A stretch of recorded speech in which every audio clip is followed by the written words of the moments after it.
जय हिंद दोस्तों। मुझे पता नहीं आप किसको सुन रहे हैं, कवि कुमार विश्वास को, एक राजनीतिक पार्टी में काम करने वाले कार्यकर्ता को, सोशल एक्टिविस्ट को, पर थोड़ी देर के लिए मुझे मत देखिए, मैं जो कहना चाह रहा हूं वो सुनिए। पिछले 2 दिन से सोशल मीडिया पर एक वीडियो देखा जिसमें कश्मीर में लोकतंत्र का सबसे बड़ा महापर्व चुनाव निर्विघ्न कराने के लिए गए हुए भारत के कुछ बेटे, हिंदुस्तान के कुछ वीर सिपाही, अर्धसैनिक बल सड़क पर जा रहे हैं और वहां कुछ शोहदे, कुछ लफंगे उनको थप्पड़ मार रहे हैं, गालियां दे रहे हैं, उनका हेलमेट छीन रहे हैं। वो सशस्त्र हैं, उनके हाथों में राइफल हैं, लेकिन उनके पैरों में इस तथाकथित कानून और कुछ मानवाधिकारों की बेड़ियां हैं। मुझे 2 दिन से बड़ी बेचैनी है इस बात की कि इस पर क्या किया जाए। मैंने बहुत सारी प्रतिक्रियाएं देखी। लोग कह रहे हैं देखिए हमारे सैनिकों में कितना धैर्य है। कुछ लोग कह रहे हैं कि नहीं नहीं, ये तो मानवाधिकार की बात करने वाले लोगों को जो कहते थे उनको अकल आनी चाहिए, देखिए वहां के लोग कैसी बातें कर रहे हैं। क्या हम इस देश में कुछ देर के लिए, कुछ वक्त के लिए अपनी अपनी पार्टी, अपने अपने नेताओं की चापलूसी और उनके घेरे से बाहर आके सोच सकते हैं? क्या हम ये सवाल कर सकते हैं कि एक राज्य में, केंद्र में एक जैसी सरकार होने के बाद, सारी शक्ति होने के बाद भी हिंदुस्तान के किसी बेटे पर एक लफंगा हाथ कैसे उठा देता है? और क्या हम ये सोच सकते हैं कि इस देश के लोकतंत्र का महापर्व मनाने के बाद अगर 6% वोट कश्मीर में कास्ट हो रही हैं तो इसके केवल 2 कारण हो सकते हैं, या तो भय है या भरोसा नहीं है। या तो लोगों को भय है कि अगर वो वोट डालने निकलेंगे तो अलगाववादी ताकतें उन पर हमला करेंगी, या उन्हें हमारी लोकतांत्रिक व्यवस्था में भरोसा नहीं है। और दोनों में ही हमको चिंता करनी पड़ेगी कि हम कश्मीर के साथियों को भरोसे में कैसे लें कि वो लोकतंत्र के माध्यम से मुख्यधारा में आए, या अलगाववादियों को इतना भय कैसे हो कि अगर तुमने किसी पर हाथ उठाया, उंगली उठाई तो तुम्हारी खैर नहीं होगी। लेकिन हमें कहां चिंता है, हम अपने अपने रहनुमाओं के पीछे फिदा हैं। मोदी मोदी, अरविंद अरविंद, राहुल, हमारे पास चेहरे आते रहते हैं। Indira is India, India is Indira, Modi राज आ गया, योगी राज आ गया, AK राज आ गया, राहुल गांधी जीत गए। हमें पता ही नहीं है कि कुछ वक्त का काम है। मोदी हो, राहुल हो, अरविंद हो, योगी हो, कोई भी है, 5 साल, 10 साल, 25 साल, देश 5000 साल का है और मेरे और आपके जाने के बाद हजारों वर्ष रहेगा। लेकिन सोच के देखिए कि आप कंधार से लेकर ब्रह्म प्रदेश तक थे, लेकिन हमारी इन्हीं चुप्पियों ने और हमारी अपनी अपनी रियासतों, अपने अपने राजाओं के प्रति इन्हीं निष्ठाओं ने इस देश के टुकड़े करा दिए और हम चुप बैठे रहे। और आज हम अपने पूर्वजों को कोसते रहते हैं कि उनके रहते कैसा कैसे बट गया, हमारे रहते हो रहा है। दुष्यंत का एक शेर है, रहनुमाओं की अदाओं पर फिदा है दुनिया, इस बहकती हुई दुनिया को संभालो यारो। प्रधानमंत्री मेरे भी हैं, गृहमंत्री मेरे भी हैं। सदन में बोलने से काम नहीं चलेगा, बाहर एक्शन करके दिखाना पड़ेगा। हमारा एक बेटा वहां जासूसी के आरोप में पकड़ लिया है, बाहर से उठा के ले आए, बंद कर लिया है। हम सदन में चिल्ला रहे हैं, हम सड़कों पे चिल्ला रहे हैं, हम फेसबुक पे आउटरीच दिखा रहे हैं पाकिस्तान के खिलाफ। हम अमेरिका की तरफ मुंह करके कह रहे हैं कि आप पाकिस्तान को आतंकवादी देश घोषित कर दीजिए। क्यों? आपने कर दिया, आप कर दीजिए। सबसे पहले बैठिए पार्लियामेंट में और कहिए कि पाकिस्तान आतंकवादी देश है, हम इससे बातचीत नहीं करेंगे। लेकिन आपने तो उसे मोस्ट फेवर्ड नेशन का बिजनेस स्टेटस दे रखा है। कलेजे पे हाथ रख के बताइए, आप में से कितने लोग हैं जो पाकिस्तान से प्याज नहीं आई तो भूखे मर जाएंगे? आप में से कितने लोग हैं कि अगर पाकिस्तान से कपास नहीं आया तो वो ठंड में मर जाएंगे? और मरते हैं तो मर जाएं। हम महाराणा प्रताप की कहानियां पढ़कर बड़े हुए हैं, जहां लोगों ने घास की रोटी खाकर अपने स्वाभिमान, अपनी स्वतंत्रता, अपनी निजता की रक्षा की है। क्या हो जाएगा इन प्रतिबंधों से? अगर नहीं आएगी प्याज, नहीं आएगी वहां से कपास, तो क्या हो जाएगा? भारत के अभूतपूर्व राष्ट्रपति APJ अब्दुल कलाम साहब ने तय किया कि भारत की अस्मिता का प्रतीक एक बार परमाणु विस्फोट करके देखा जाए। पोखरण में परमाणु विस्फोट हुआ, पूरी दुनिया ने हम पर प्रतिबंध लगाए, इसी अमेरिका ने हम पर प्रतिबंध लगाए। राष्ट्रवाद के प्रबल समर्थक और राष्ट्र नायक पंडित अटल बिहारी वाजपेयी देश के प्रधानमंत्री थे। उन्होंने सदन के अंदर कहा, हम भूखे रह लेंगे लेकिन हम अपने आत्मसम्मान से समझौता नहीं करेंगे। क्या हो गया हमारा? लगा लिए इस अमेरिका ने प्रतिबंध। उसके बाद हाथ जोड़कर इसी भारत के बाजार के दरवाजे पर आना पड़ा ना अपना माल बेचने के लिए। 125 करोड़ हैं हम, पूरी दुनिया का फैसला कर सकते हैं। इनके बाजार बंद हो सकते हैं हमारे कारण, इनकी दुकानें बंद हो सकती हैं हमारे कारण।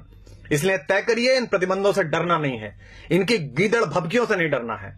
ये 2-2 साल, 400-400 साल पहले आजादी लिए हुए देश, ढूंढे गए देश, अपने थोड़े से भौतिक बल के बल पर इस देश की आध्यात्मिक चेतना और इस देश की शक्ति को आंख दिखाते हैं। हम उस विवेकानंद के वंशज हैं जिन्होंने उस पराधीनता के समय पर भी शिकागो में जाकर दुनिया के धर्मों को यह बताया था कि हम लेडीज एंड जेंटलमैन वाले नहीं, भाइयों और बहनों वाले देश हैं। अयम निजः परो वेति गणना लघुचेत साम उदार चरिता नाम तो वसुधैव कुटुंबकम।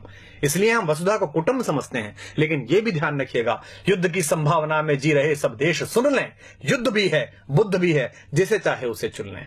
एक देश अगर आपकी तरफ इतने खतरनाक इरादे रखता है तो आपका व्यवहार समझ में नहीं आता, आप स्वधर्म में ही नहीं, आप तय ही नहीं कर पा रहे कि क्या करेंगे। इस देश को, लोगों को एक बार तय करना पड़ेगा कि हमारा स्टैंड क्या है।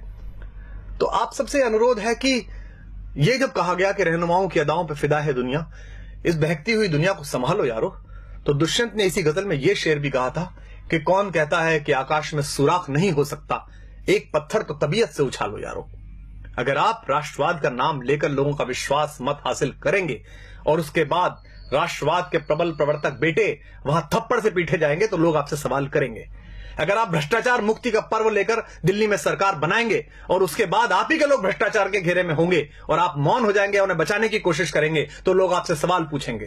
क्योंकि सरकारें आनी जानी है, 5 साल 10 साल इन हवेलियों में, इन महलों में, इन 7 रेसकोर्स में, मुख्यमंत्री निवासों में आपकी अस्थियां नहीं गाड़ी जानी। ये देश याद रखता है फकीरों को, ये देश याद रखता है गांधी को, ये देश याद रखता है जयप्रकाश नारायण को। इसलिए आप सबसे अनुरोध है कि अपने अपने कोटरों से बाहर निकलिए, अपने अपने ब्रैकेट से बाहर निकलिए। संकट बहुत बड़ा है, इसे हम सामान्य समझ रहे हैं। आपके रहते, आपकी सरकार के रहते, हम सब के रहते कश्मीर में कोई भी हिंदुस्तान का झंडा जला देता है। हम किससे उम्मीद करें? कवियों से उम्मीद करें?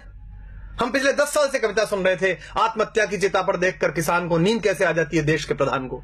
पिछले 3 सालों में 30,000 अन्नदाता, 30,000 भूमि मां के बेटे किसान आत्महत्या कर चुके हैं। पिछली बार भी की थी, मनमोहन सिंह जी की सरकार थी तब भी की थी। इन आंकड़ों के खेल में क्या उलझना? हम जंतर मंतर पर बैठे थे, हमारे सामने भी एक किसान फांसी पर झूल गया था, हमें भी नींद आनी बंद हो गई थी। लेकिन क्या इस पर कोई करेक्टिव मेजर्स उठा सकता है? देश के बड़े बड़े सेठों के 50-50 हजार करोड़, 60-60 हजार करोड़ रुपए के कर्जे माफ कर दिए जाते हैं। कोई भी आदमी हिंदुस्तान का 20,000 करोड़ रुपए लेकर लंदन भाग जाता है पार्लियामेंट का मेंबर होते हुए, और हम चुप बैठे रहते हैं। और किसान अपने मृतक किसानों के नरमुंड लेकर जंतर मंतर पर बैठे रहते हैं और हम कहते हैं कि इस पर नहीं बोलेंगे चूंकि हमारे दल की अभी सरकार है। सरकारें किसी दल की नहीं होती, सरकारें देश की होती हैं। प्रधानमंत्री, मुख्यमंत्री, रक्षा मंत्री, गृह मंत्री ये किसी सरकार के हिस्से हैं, लेकिन ये देश के लोग हैं, ये किसी पार्टी का हिस्सा नहीं है। इसलिए दिल्ली के राज सिंहासन पर कोई भी बैठे, 5 वर्ष बैठे, 10 वर्ष बैठे, ईश्वर करे 20 वर्ष बैठे, जब तक ईश्वर उसे पास बुलाए तब तक वो वहां बैठे। लेकिन आम नागरिक होने के नाते इस पर सवाल उठाना शुरू करिए, अपनी अपनी राजनीतिक कैंचुलियों से बाहर निकलिए।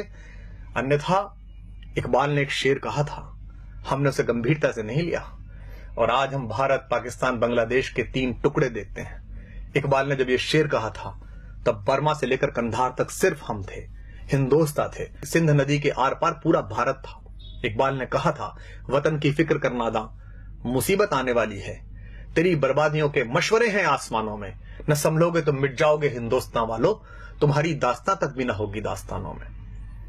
पिछली सरकार पाकिस्तान से बात करती थी तो हम सब लोग और विपक्ष के लोग कहते थे कि देखिए कैसी सरकार है, पाकिस्तान हमले कर रहा है, हम उससे बातचीत कर रहे हैं। बातचीत होनी चाहिए, लोकतंत्र में महत्व यही है कि आप बातचीत करते रहें। लेकिन अब कोई भी अचानक पाकिस्तान चला जाता है, लाशें आती रहती हैं, पठानकोट पे हमला होता है। जिस आईएसआई को हम 40 साल कहते रहे कि हमारे देश में अस्थिरता फैला रही है, आतंक फैला रही है, उस आईएसआई की टीम बुलाकर और हमारे सैनिकों की अगवानी में सिंहों की पेशी करवा दी कुत्तों के दरबारों में। वो पठानकोट में ढूंढने के लिए गए कि हत्याएं ठीक से हो गई कि नहीं हो गई, और उसके बाद उन्होंने जाकर कह दिया रावलपिंडी में कि वो आप ही ने खुद ने कर लिया होगा। हमारा स्टैंड क्या है? हम कहना क्या चाहते हैं दुनिया से? ये देश के सारे कारपोरेट मिलकर एक कॉर्पस फंड नहीं बना सकते जिसमें एक फेंसिंग हो जाए, जिसमें हम उनसे संबंध नहीं रखें? क्या अगले 10 साल 20 साल हम ये भूल सकते हैं कि हमारे आसपास कोई पाकिस्तान नाम का राष्ट्र भी है? हम कभी क्रिकेट खेलते हैं, कभी नहीं खेलते हैं, कभी गुलाम अली को सुनते हैं, कभी नहीं सुनते हैं। उधर से गजल आ जाती है तो हमारी राष्ट्रीयता प्रभावित हो जाती है। धर्मशाला में क्रिकेट खेलनी है उनके साथ और इससे पैसा मिलेगा बीसीसीआई को, इससे कुछ सेठों के धंधे चलेंगे, कुछ लोगों के चेहरे चमकेंगे, तो हम कहते हैं नहीं नहीं, खेल तो होता रहना चाहिए। ऐसे संबंध क्यों खत्म करें? तय करिए कि देश है कि धर्मशाला है, कोई भी कहीं से घुसेगा या नहीं घुसेगा। सरहद पार भारत के जाबाज सैनिक एक ऑपरेशन करके आते हैं, सर्जिकल स्ट्राइक, पूरे देश का सिर गर्व से तन जाता है। कुछ लोग उसमें भी राजनीति करना चाहते हैं, कुछ लोग पोस्टर लगाकर उसका श्रेय लेना चाहते हैं, कुछ लोग सरकार से वो श्रेय छीनना चाहते हैं। दोनों ही गलत है।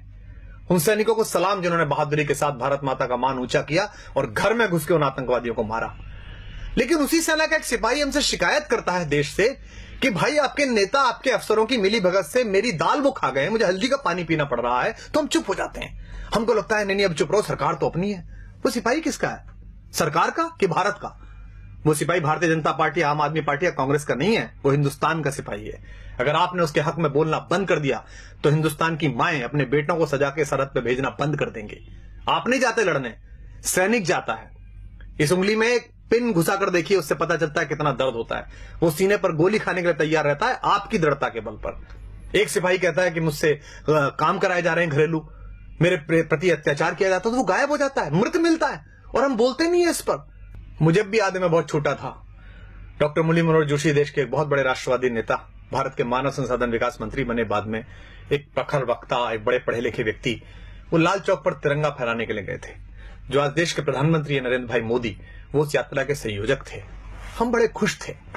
हमारे यहाँ कविता लिखी बलबीर सिंह करुण ने, कुछ देशभक्ति के मंत्र वहां हमने जाकर बांचे तो हैं, हम देशद्रोह के विषधर के फन पर चढ़कर नाचे तो हैं, आतंकवाद के अंधड़ को आगे बढ़ ललकारा तो है, धीमा ही सही तमाचा पर उसके मुंह पर मारा तो है।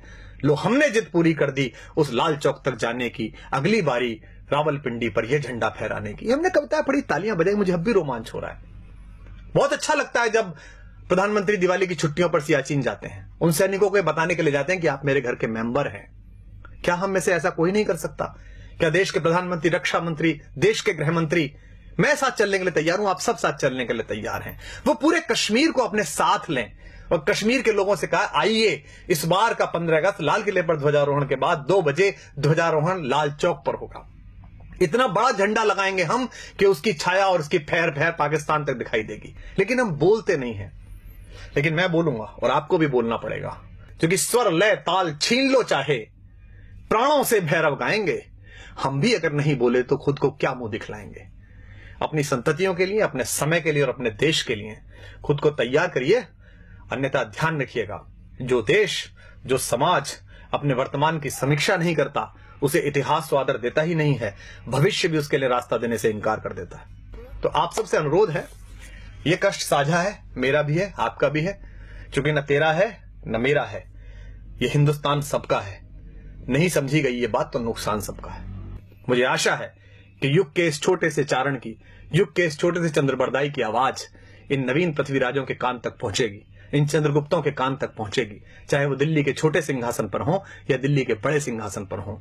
और आशा है कि अपने सामान्य से नागरिक, एक सामान्य से कवि, एक सामान्य से कार्यकर्ता की बात सुनकर वो इस देश के बारे में गंभीरता से वही सोचेंगे जो ये देश सोचता है।